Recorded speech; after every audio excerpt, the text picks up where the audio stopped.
Good morning students, how are you? I hope you are good. आज हम हिंदी प्रतिभा का पाठ 6 टिप टिपा पढ़ेंगे। टिप टिपा के बारे में पढ़ेंगे। ये एक लोक कथा है उत्तर प्रदेश की। अब स्टार्ट करते हैं। आपने भी अपने बचपन में अपनी दादी नानी से खूब सारी कहानियाँ सुनी होंगी। तो इसी में भी ऐसे ही एक छोटा सा बच्चा है जो अपनी दादी से कहानी सुनता है और दादी के पास कहानियों का पिटारा है। वे हर रात उसे कहानी सुनाती है।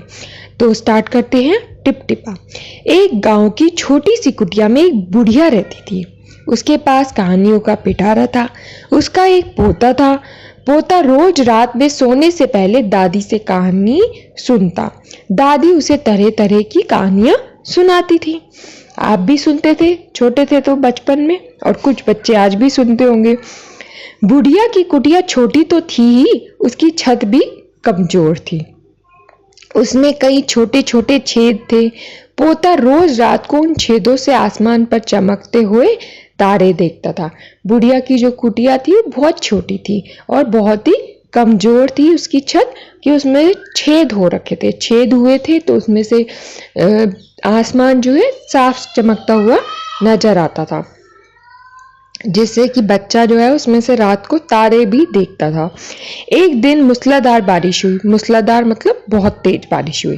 बुढ़िया की झोपड़ी में पानी जगह जगह से टपक रहा था। Tip tip tip tip.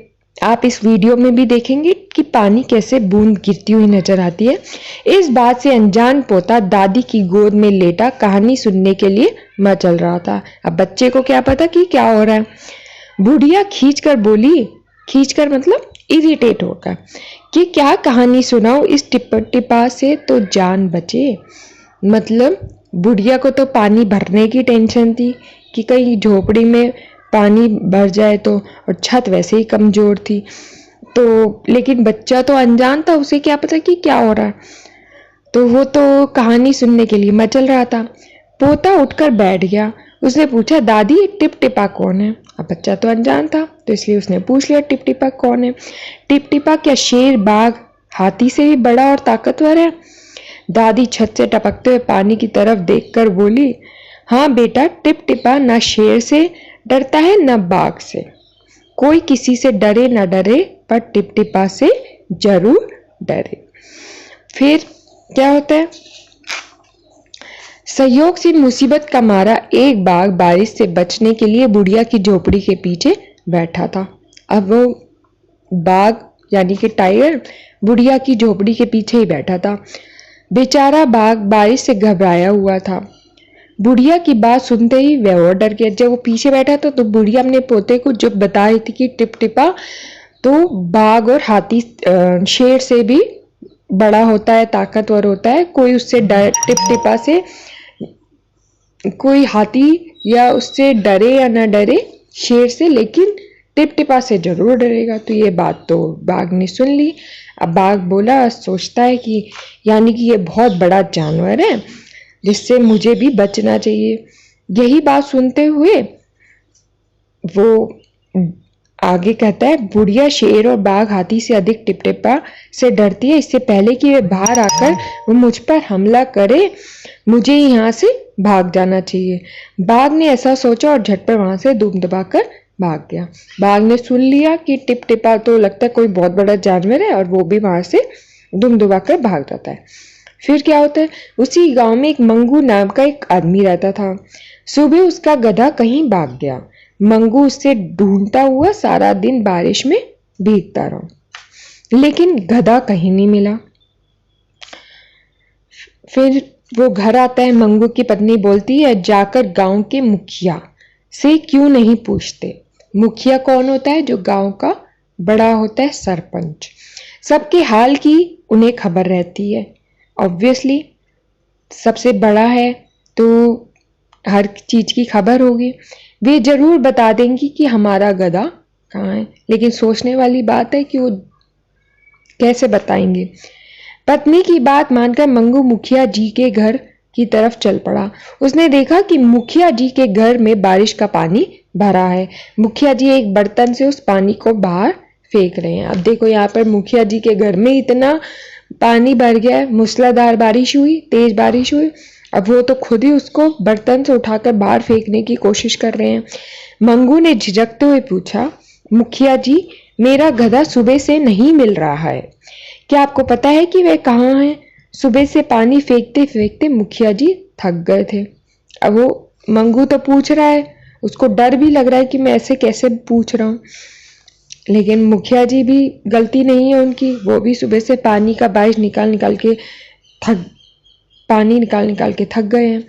Mangu की बात सुनकर वे गुस्से से बोले, अरे मुझे क्या पता कहाँ है, जाकर ढूंढो उसे किसी जंगल या तालाब के पास। मंगू वहां से चल दिया। चलते चलते वह एक तालाब के पास पहुंचा। तालाब के किनारे ऊंची ऊंची घास उग रही थी। उसी घास में बेचारा बाघ छिपा बैठा था।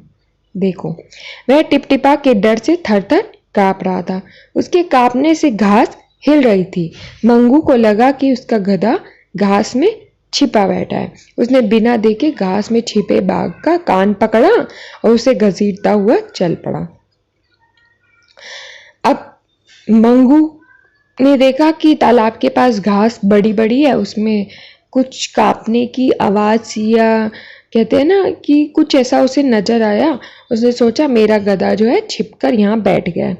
उसने देखा नहीं कि वो गधा है या बाघ। अब बाघ क्यों छिपकर बैठा हुआ था? किससे डर कर? टिपटिपा से डर के। उसने उसका कान पकड़ा मंगू ने बाघ का और चल दिया। उसने सोचा कि उसका गधा है। अब घबराए और बाघ ने सोचा, लगता है यही टिपटिपा है, आखिर इसने मुझे ढूंढ ही लिया। अब अपनी जान बचानी है तो यह जो कहे चुपचाप करते जाओ। अब बाघ भी उसके आगे सरेंडर कर दिया उसने भी। चलते चलते मंगू बड़बड़ाता रहा, आज तूने मुझे बहुत परेशान किया है, घर चल फिर तुझे बताता हूँ। अब भी गधे का उसे पता नहीं है, वो बाघ को ही बोल रहा है और मंगू ये सोचा कि उसका गधा है। भीगी बिल्ली बना बाघ चुपचाप मंगू के पीछे पीछे चल दिया।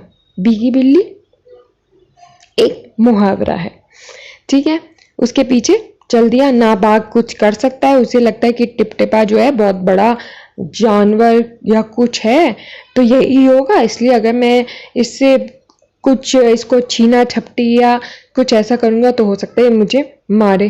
तो इसलिए वो चुपचाप भीगी बिल्ली बनकर चलता रहा। घर पहुंचकर मंगू ने बाघ को खूंटे से बांध दिया और सो गया। अब घर भी पहुंच गए हैं लेकिन मंगू ने उसे देखा ही नहीं है कि वो बाघ है और जाकर सो जाता है। बाघ मंगू के घर बंद कर भी खुश था। अब बाघ ने सोचा, शुक्र है इसने मुझे बचा तो दिया, कहीं मुझे खाया तो नहीं। वो इससे खुश हो गया। वह सोच रहा था टिपटिपा के हाथ तो आए पर जान बची तो लाखों पाए। चलो अच्छा हुआ टिपटिपा के हाथ तो आ गया लेकिन जान तो मेरी बच गई।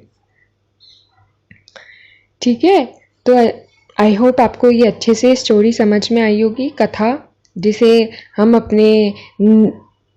हमने देखा कि हम इसमें एक बच्चा जो है वो अपनी दादी से कहानी सुन रहा है और वो अब कहानी कौन सी है? टिपटिपा। ठीक है, तो अब हम इसकी कुछ बुक एक्सरसाइजेज भी करेंगे। आई होप आपको ये अच्छे से समझ में आया होगा। आप उसे रीड कीजिए और if you have any doubt then you can ask me.